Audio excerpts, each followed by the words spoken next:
Hello, good morning everyone. Dobroho dňa, láskavo prosím o drahí druzi z Ukrajiny.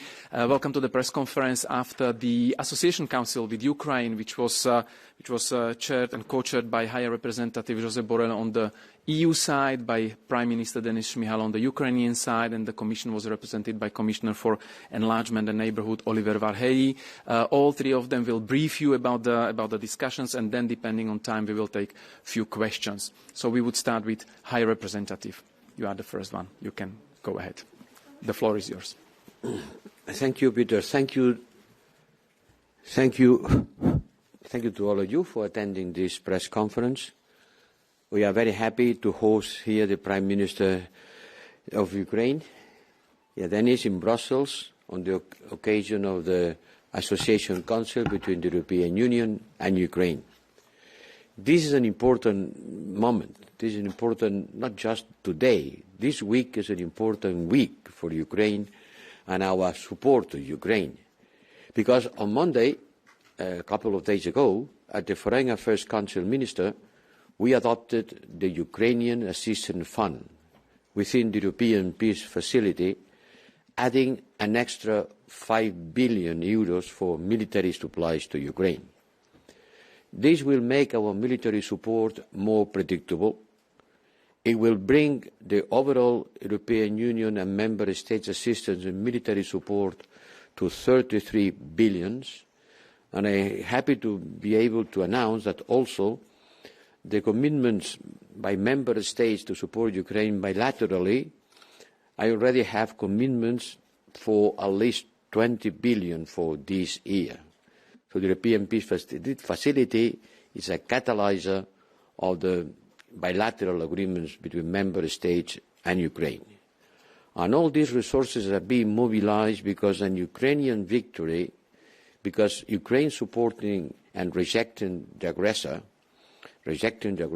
is essential for our security. It's not only about Ukraine's resisting and rejecting the invasion. It's about our security, and that's why we have to be supportive of the Ukrainian fight. If Putin were to conquer Ukraine, Ukraine had to wave the white flag. If Ukraine had to surrender, then a puppet regime will be installed in Kiev. Ukrainian people will be crushed, and the Russian army will be in our borders. And we could be sure that they will not be stopping there. Earlier this week, Putin threatened the NATO with a potential third world war in his so-called election victory speech. It's a clear sign that he already sees himself at war with the entire West. That's what he is saying. And I'm afraid that he will continue his military operations against Ukraine. We must know to match the speed of our response with the extent of this threat by quickly taking the next steps on redirecting the revenues from frozen Asian assets for the benefit of Ukraine. You know that there are 360,000 millions of resources from the Central Bank of Russia, which has been frozen. And we have been discussing for weeks about how to use the revenues of these resources.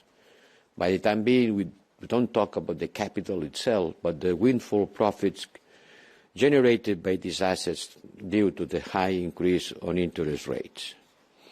And after the discussion, the Monday Foreign Affairs Council, I sent to the Council a proposal, a proposal for a Council decision to allocate the bulk of these revenues to the European Union financial capacity.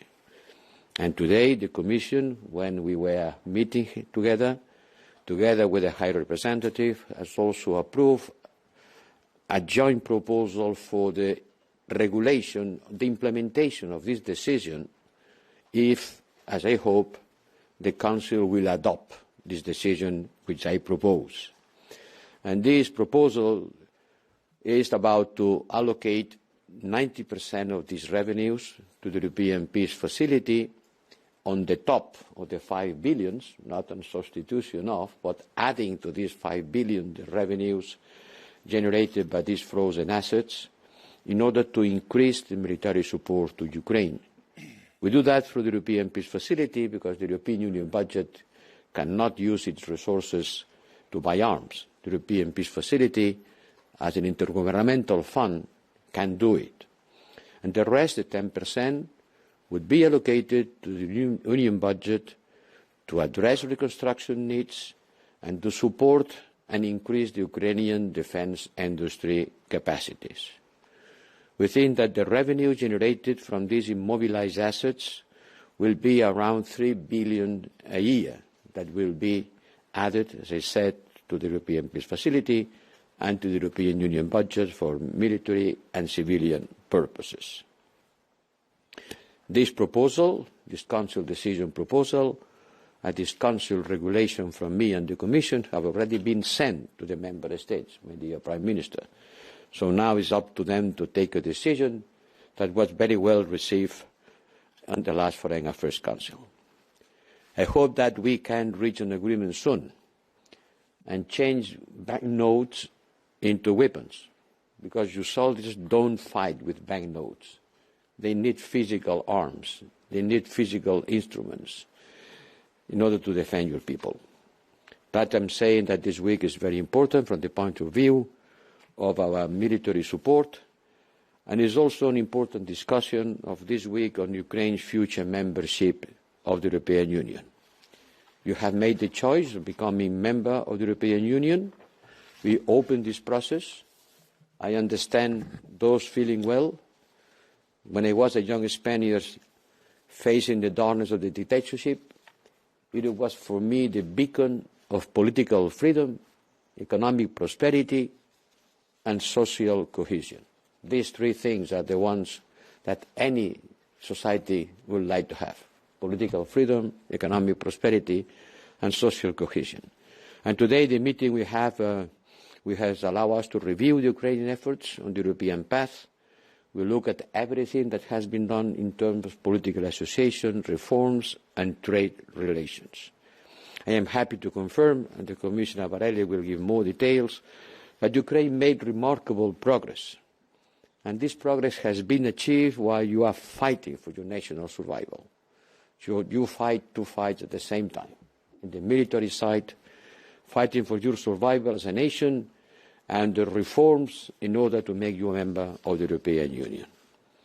Today we have also made the first payment of 4.5 billion under the Ukraine facility, our 50 billion package to support the recovery, the reconstruction and modernization of Ukraine. And tomorrow, the European Council will discuss how to further speed up Ukraine's accession. Let me once again reiterate that we Europeans know that we owe to your fight. We will be for your side, committed to whatever it takes, and thank you very much for this very much important exchange today. Thank you. Thank you. Pane premiére, будь ласка. It's your turn now. Dear High Representative of the European Union, dear Josep, Mr. Commissioner, dear Oliver, dear colleagues, journalists, it is a great pleasure to be here today in Brussels among Ukraine's friends and partners. We are grateful for the political, military, financial and humanitarian support, and we are particularly grateful for the acceleration of our European integration. We are grateful for the approval of the Ukraine Facility Mechanism for Ukraine. It will provide 50 billion euros in assistance over 4 years. It will be one of the key factors in our stability, and it is already working. Our second key priority is long-term, sustainable and predictable military support from the EU. I fully agree with Mr. Josep Borrell's words that EU is now on high alert as the vital interests of the entire continent are at stake. That is why Ukraine expects rapid progress in defense relations. In particular, we expect the newly established Ukraine Assistance Fund under the European Peace Facility, EPF, to be effective. This instrument will allow to increase the military support by an additional €5 billion this year. Thank you so much for this. We also welcome the first European Defence Industrial Strategy presented on 5th March, which includes Ukraine. It's crucially important for us. We are interested in participating in its practical implementation as soon as possible. After all, the Ukrainian defence industry will make Europe stronger to face common security challenges. The operating of the Defence Innovation Office in Kyiv will also contribute to this. We are grateful to the EU for its consistency in implementing sanctions against Russia and for the 13th sanctions package adopted in February. We expect the pressure on Russia to increase as part of the next 14th package. It is important to book the metallurgical, financial and energy sectors of the aggressor economy, including nuclear industry and enterprises of Rosatom. We also need quick decisions on the confiscation of Russian assets. We need to use profits from these assets for recovery and also for buying of weaponry and ammunition, as Mr. High Representative notes, and to cover budgetary needs. But that is only the first step.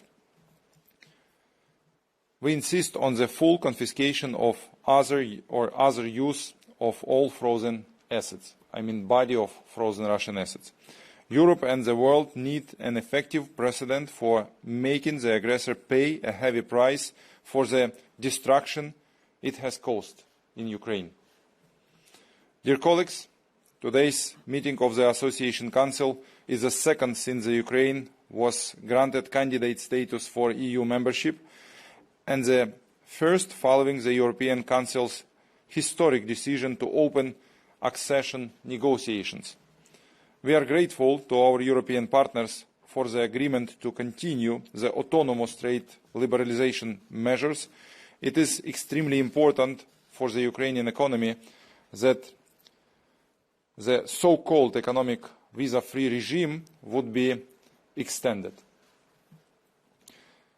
At the same time, we seek long-term agreements on further trade liberalisation, including through the mechanism provided Article 29 of the Association Agreement.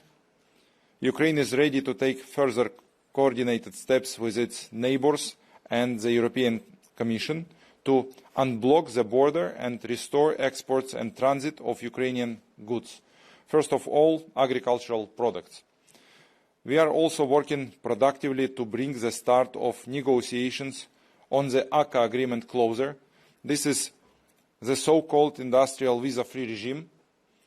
This is a very important step in our strategic partnership. We look forward to further political support for EU-Ukraine relations in the area of critical raw materials and our participation in EU industrial alliances. Ladies and gentlemen, I would like to thank Josep Borrell, Oliver Varhey, all partners and friends for today's productive meeting of the EU-Ukraine Association Council. We have seen that there is no alternative to the path of EU accession and that it is irreversible. And this is a matter of the near future, not of distant prospects. We need each other today, tomorrow and always. Unity is our strength, our truth, our common values and our better future for generations to come. Thank you so much, dear High Representative, dear Commissioner. Thank you so much, dear colleagues, journalists. Thank you for your attention. Ďakujem, thank you. And Mr. Commissioner, now it's your turn. Thank you very much. I want to first of all welcome Prime Minister Shmyhal. I start by saying that, of course, the European Commission continues to stand by Ukraine and the people of Ukraine in defending their country. Therefore, in this fight, as long as it takes, the Commission will continue to support with all our means the Ukrainian state to function and to run and perform the public services under this huge pressure of war, of aggression is causing. We're continuously in contact in many different fora with the Ukrainian counterparts. Today, in the Association Council, we conveyed our unwavering support to the Prime Minister and his team, and also we took stock of the ongoing support Ukraine is receiving from us. When it comes to our financial support, we noted that since the start of the Russian aggression against Ukraine, the EU, the Member States and the European financial institutions have altogether made available 98 billion euros to Ukraine and to its people. This includes humanitarian, economic, military support and funding made available also to host Ukrainian refugees in Europe. This support also includes the first ever payment worth of 4.5 billion euros under the newly established Ukraine facility. This payment was quick and timely, as we have promised, and necessary. Therefore, we worked under huge time pressure, but we have delivered. We would also expect the next payment to come in April already, subject to progress on policy conditions as they were agreed between the Commission and Ukraine previously. I also want to recall that the Ukraine facility of 50 billion euros of support is there also for the next 4 years. This is to support the recovery and reconstruction and modernization of Ukraine as well, and this should create predictable, reliable financing for the next 4 years. The facility will cater both for short-term state needs and recovery requests and medium-term reconstruction and modernization of the Ukraine reconstruction work, and this should also help the private sector to participate in the reconstruction and recovery exercise, and should also bring further the reforms necessary for EU accession. We welcome that Ukraine has approved its plan now, ahead of the Association Council. I understand that the Prime Minister has another meeting to hand over this plan to our President. This has been common efforts, working together with the administration in Kiev, and I think that this plan should be the main tool for the implementation of the Ukraine facility. And this plan should also be a comprehensive plan of the whole country for the internal reforms and investment priorities, and it should be also ready to be presented to the donors, the international partners, so that they can also come forward with their contributions. The Commission will now assess this plan and will make proposal for a Council implementing decision outlining the reforms and investments for the next 4 years. Once the Council approves this decision, we will start the disbursements on a quarterly basis, subject to qualitative and quantitative steps that have to be made by Ukraine. Now, this is the first EU-Ukraine Association Council since the European Council took the decision to open accession negotiations with Ukraine. We are pleased that this decision has contributed to maintaining a positive momentum in the country for advancing reforms, despite the ongoing war. It is important that Ukraine build on this positive momentum, as enlargement will remain a merit-based process. In particular, I want to emphasize the continued importance of the judicial and anti-corruption reforms. Today, we took note of the work on the 4 remaining reform steps that are necessary for the adoption of the negotiating framework, and on the basis of which the European Council took its decision to start the accession negotiations back in December. We recalled that the Commission will continue to monitor the implementation of all these steps, and this includes advancing the rights of persons belonging to national minorities, where we emphasize the need to closely engage with minorities and their kin states. We also encourage Ukraine to work hard towards completion of the other recommendations that we have made to each chapter back in our enlargement report of last year, and we will assess this as part of our regular reporting exercise on enlargement progress later on this year.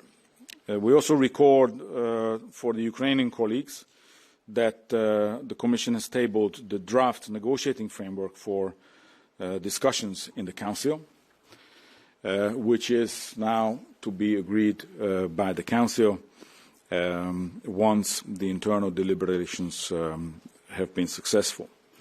We also discussed the state of play of implementation of commitments under the Association Agreement, and we also underlined the importance of taking full advantage of the possibilities under the Deep and Comprehensive Free Trade Area.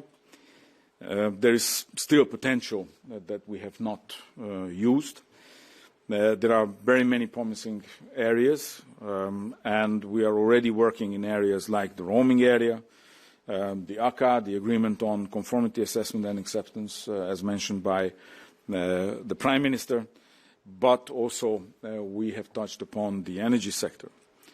So, in conclusion, I think it's safe to say that what we see is a stronger and more resilient Ukraine, despite all the efforts of the Russian aggressors, and it is also very clear that Ukraine will come closer and closer to the European Union. Thank you. Thank you. Now we take a few questions. First one, Dmitro. Також маємо українські переклади, можна запитати українські, so we have Ukrainian translation as well, so if you want you can ask in Ukrainian.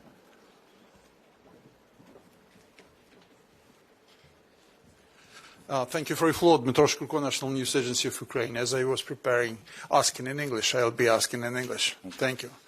For High Representative, if I may, as we speak, there are two, at least, trans-border points blocked by Polish. Can you repeat? I haven't understood. Border crossing. As we speak, we have two border crossing points blocked now in Poland. As Prime Minister mentioned, you discussed shortly that issue, but right now that event just developing, because we have also attempted to block the border between Poland and Germany. So that, do you see some problems in that, and what is the possible threat for European mobility, and in particular military mobility in that regard, especially in the view of hybrid threats from Russian side?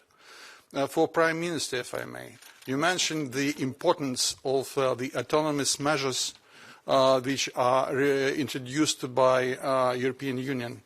But there are some limitations in the trade, and we expect that Ukraine will not get some kind of 1 billion or more of revenues because of that limitations. Are you going to diversify the trade flow in that regard? I mean, maybe to find in other markets. And to Commissioner Borrell, if I may, with all the issues related to enlargement, do you expect the first intergovernmental conference could be held before the European elections? Thank you so much. Well, about the blocking of the border, yes, we are aware of that. We are following closely these events. Certainly, the border has to be deblocked. Whatever reason they can argue, this has to be solved by other means.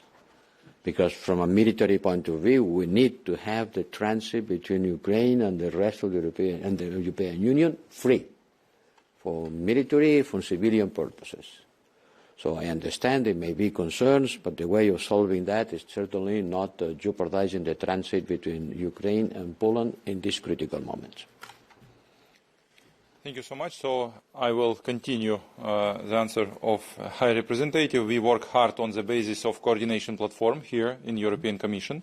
We work hard with our neighbor countries, and I believe that nearest time we will have good results. The most important things which we discussed today during Association Council is impossibility of blocking of the solidarity lanes through the European Union, including our border points, border control points, because it's first point for beginning of solidarity lanes, and it couldn't be blocked. We have no one officially recognized case when weaponry supplying or humanitarian support supplying were blocked, so it was no one times, so it go free through our border.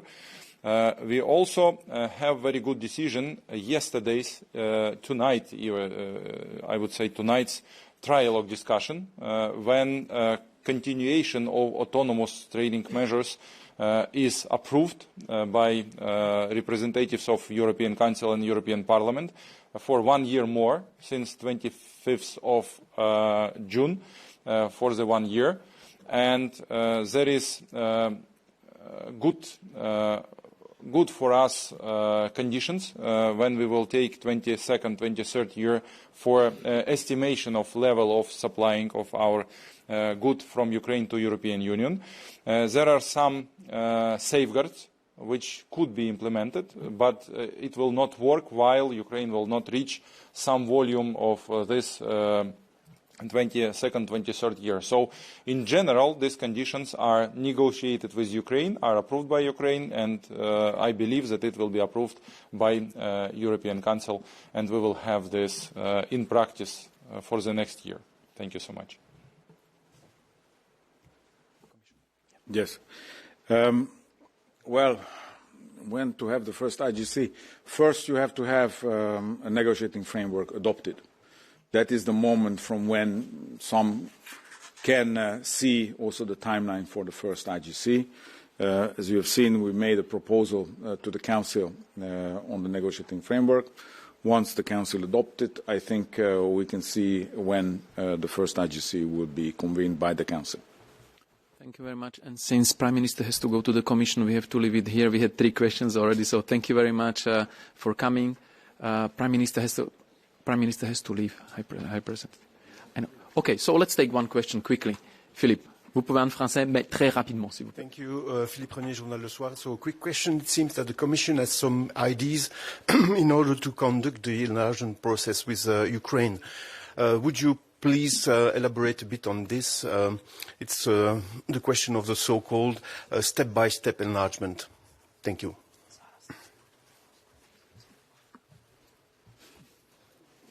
Well, the college meeting is ongoing as we speak, and the proposal is discussed there. So I suggest you address this question at the midday to the colleagues who are going to debrief the press. If what you are pointing at is the gradual integration, this is nothing new. This is, I already quoted, we're doing the roaming, we're doing the ACA with Ukraine, we're doing the same under the growth plan with the Western Balkans. This Commission has put this very early on with the introduction of the new methodology, enlargement methodology, the possibility of integrating the candidate countries early on into the single market in areas where they are ready and able to apply the rules that we are doing. Thanks. And with this, we really have to finish. So thank you very much. See you soon. Do pobačenia. Ďakujem.